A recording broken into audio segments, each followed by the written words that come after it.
बदल नहीं सकता है। और जिस मथुरा दरबार को गुरु महाराज की पावन कर्म भूमि का गौरव हासिल है, इसको कभी कोई नहीं बदल सकता। ये दोनों मानवता का अस्तित्व रहेगा जब तक सूरज चांद सितारे रहेंगे। गुरु महाराज की जन्मभूमि खितौरा, कर्म भूमि मथुरा याद की जाएगी।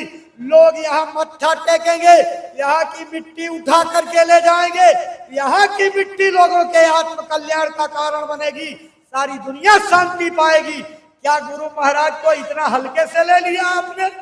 अनामी महाप्रभु खुद अवतार लेकर के जिस धरती पर उतरे, उसकी मिट्टी को आपने अपने शब्दों में कह दिया महत्वहीन हो गई, महत्वहीन हो गई। शंकर जी अगर उत्तराखंड में घूमते हुए एक स्थान पर प्रणाम करके अगर उस जगह की महिमा पार्वती से बता करके कह सकते कि 10,000 साल पहले यहाँ एक दिन के लिए जगह महात्मा ने सत्संग किया था, उसके नाते ये जमीन इतनी पवित्र है कि मुझे लौटने का मन करता है, खुशबू आ रही है, ये जमीन मुझे खींच रही है।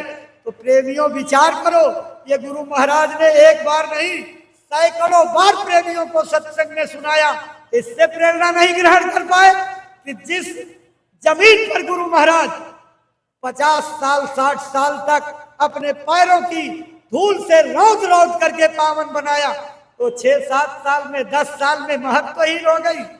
गुरु महाराज के वचन हैं, ये मंदिर का देवता 25 दिसंबर 2001 से बरकत बांट रहा है। ये अपने आप में अनोखा मंदिर है, यहाँ फोटो नहीं लगी, जागृत देवता खुद शब्द रूप से विराजमान है और आपकी परख कर रहे हैं। सच्चे दिल से जाओ, मंदिर के देवता की चौखट पर प्रणाम करो और तहे दिल से अपनी एक बुराई त्यागने की प्रतिज्ञा करो, तुम्हारी एक मनोकामना पूरी कर देंगे। गुरु महाराज ने तो जीवन काल में नहीं कहा कि मंदिर के देवता की बरकत बटना बंद हो गई, तो फिर लोगों की मनगढ़ंत बातों के शिकार हो करके दरबार की बरकत लेने से क्यों चूक रहे हो? ये बहुत बड़ी गलती हो जाएगी। आप गए और भाला ही आने, आप तो खुद दरबार से भाग गए और लोगों को लोग भगा रहे हैं। दरबार से दूर ले जाकर के कौन सी शांति आपको दिलवाएंगे? दयाल नगरी से अन्य नगरियों में ले जाकर के शांति नहीं मिलेगी। इसलिए गुरु के प्रेमियों, अपनी गुरु की श्रद्धा को अटूट रखना, गुरु के दरबार से प्रेम अटूट रखना। गुरु के दरबार के प्रेम में कोई खटास डाल करके दया को फाड़ने ना पावे, इसको सचेत करके रखना। दया मिलेगी गुरु के दरबार से, दया मिलेगी जहां गुरु महाराज 50 साल अपने चरणों से रौंदे हैं, अन्यत्र दया मिलने वाली नहीं है। इसलिए झोपड़ी में अपनी एक टूटी हुई मड़ैया में फोटो रख ली। हम मड़ैया वालों के लिए वही मंदिर है, जिनके पास झोपड़ी है झोपड़ी में फोटो रख दिया वही मंदिर है।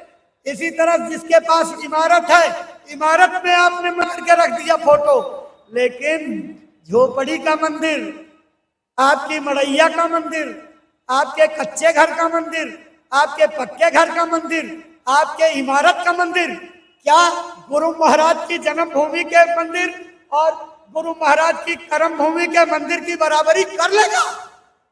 कभी जुगनू की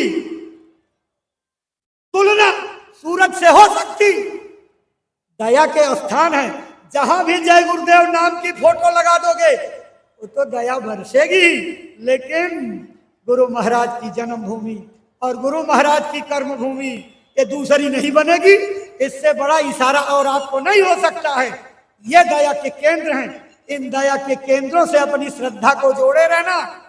गुरु महाराज आपसे खुश रहेंगे और दया के द्वार को भाग करके इधर उधर चक्कर लगाने रहे। आप जानो, आपका काम जाने।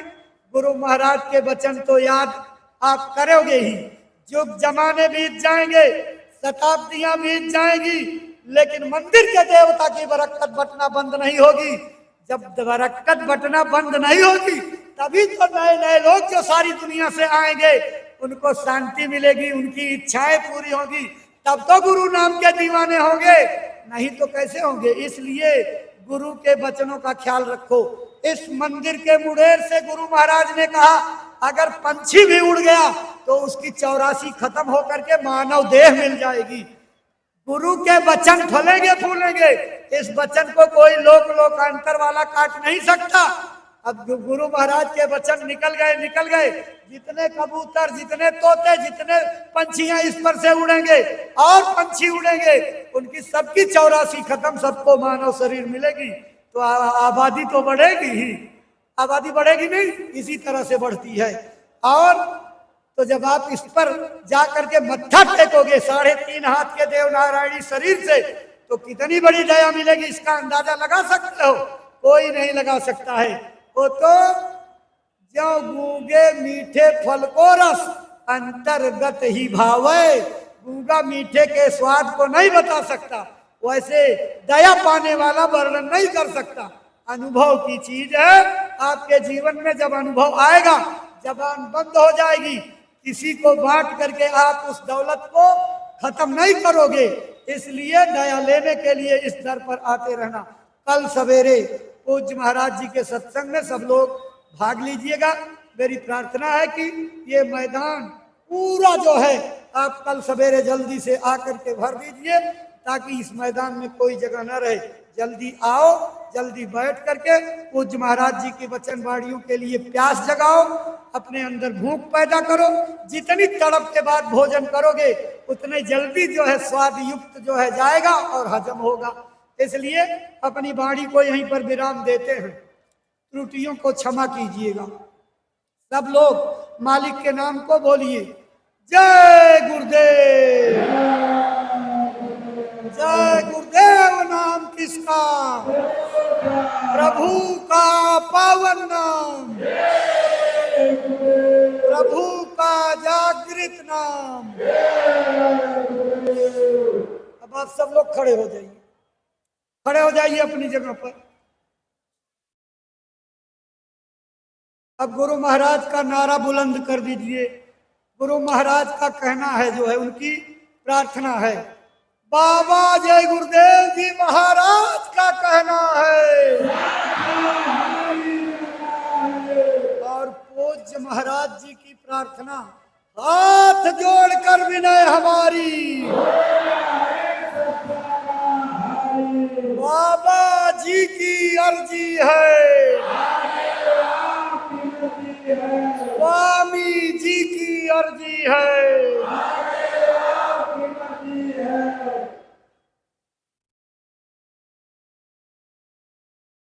जय गुरुदेव। देखिए, इधर गुरु महाराज की चरण पादुका का मंदिर है। जो लोग मंदिर में अभी प्रणाम नहीं किए हैं, गुरु महाराज की चरण पादुका को प्रणाम वंदन करके आशीर्वाद लीजिएगा। और जो नए आए